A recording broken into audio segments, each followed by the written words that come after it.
Welcome to మనా chef. నా పేరు మాధవి. ఈరోజు మనం రొయ్య పొట్టు చింతాకు పొడి రెండు కలిపి కారం ఎలా తయారు చేసుకోవాలో చూద్దామండి. టేస్ట్ చాలా బాగుంటుంది, చాలా సింపుల్. ఈ వీడియోలో నా వాయిస్ కానీ మీకు కొంచెం డిస్టర్బెన్స్ అనిపిస్తే సారీ. ఇప్పుడు ఈ పొడిని ఎలా తయారు చేసుకోవాలో చూద్దాం. ముందుగా మనకి కావాల్సిన పదార్థాలు రొయ్య పొట్టు. ఈ రొయ్య పొట్టు 100 గ్రాములు తీసుకున్నాను. 100 గ్రాముల రొయ్య పొట్టుకి ఒక చిన్న కప్పు చింతాకు పొడి తీసుకోండి. చింతాకు పొడి వేసుకోవడం వల్ల టేస్ట్ చాలా బాగుంటుంది. ఒకవేళ మీ దగ్గర చింతాకు పొడి లేదు అంటే చింతపండు అయినా వేసుకోవచ్చు. నేను చింతాకు పొడితో చూపిస్తున్నాను మీకు. ఇలా ఒక చిన్న కప్పు తీసుకోండి. అలాగే ఆయిల్ 1 టేబుల్ స్పూన్, జీలకర్ర 1 టీ స్పూన్, వెల్లుల్లి చిన్న సైజు 1 వెల్లుల్లి తీసుకోండి, ధనియాలు 1 టేబుల్ స్పూన్, ఉప్పు రుచికి సరిపడా, ఎండుమిర్చి నేను ఒక 20 దాకా వేసుకుంటున్నాను. మీ కారాన్ని బట్టి వేసుకోండి, మీరు ఎంత కారం తినగలరో చూసి. ఇప్పుడు తయారీ విధానాన్ని చూపిస్తాను.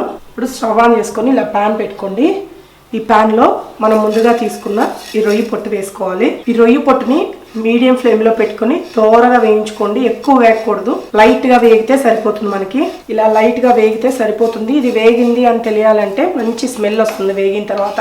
అలాగే మీరు ఇలా చేతితో పట్టుకొని చూసారంటే ఈజీగా నలిగిపోతుంది. ఇలా వచ్చిన తర్వాత దీన్ని తీసి ఒక గిన్నెలో వేసి పక్కన పెట్టుకోండి. ఇప్పుడు మరలా ఇదే ప్యాన్ లో మనం ముందుగా తీసుకుని ధనియాలు, ఈ ధనియాలను కూడా దోరగా వేయించుకోండి.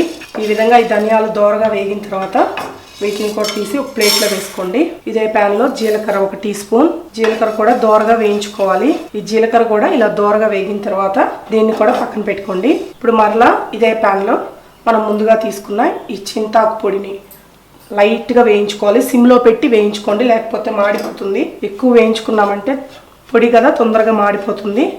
అందుకని సిమ్ లో పెట్టి లైట్ గా ఫ్రై చేసుకొని తీసేసుకుంటే సరిపోతుంది. చూసారా, ఈ విధంగా ఒక 2-3 సెకండ్లు జస్ట్ అలా వేయించుకొని తీసుకుంటే సరిపోతుంది. ఈ పొడిని కూడా పక్కన పెట్టుకోండి. ఇప్పుడు మరలా ఇదే ప్యాన్ లో 1 టేబుల్ స్పూన్ ఆయిల్ వేసుకోండి. ఈ ఆయిల్ లో మనం ముందుగా తీసుకునే ఎండుమిర్చి వేసుకొని దోరగా వేయించుకోవాలి. ఇలా లైట్ గా ఈ ఎండుమిర్చి కూడా వేగిన తర్వాత స్టవ్ ఆఫ్ చేసేసేయండి. స్టవ్ ఆఫ్ చేసి వీటిలన్నిటిని కొంచెం చల్లారనివ్వాలి.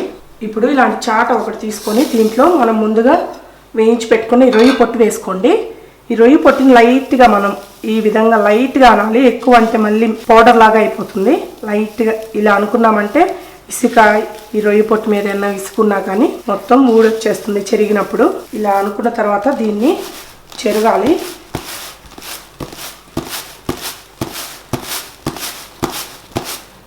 ఈ విధంగా చెరిగినట్లయితే మనకి ఇది పొట్టు మొత్తం ఊడొచ్చేస్తుంది. దీంట్లోనే ఏమన్నా ఇసుకుంటే మనకి బయటకు వచ్చేస్తుంది ఇసుక కూడా. ఇలా క్లీన్ చేసి పెట్టుకోండి రొయ్య పొట్టు మొత్తం. ఇప్పుడు ఇలా ఒక మిక్సీ జార్ తీసుకోండి. నాకు కొంచెం హెల్త్ బాగలేకపోవడం వల్ల నేను మిక్సీలో వేసి చూపిస్తున్నాను, కానీ ఇది దంచుకుంటేనే టేస్ట్ చాలా బాగుంటుంది.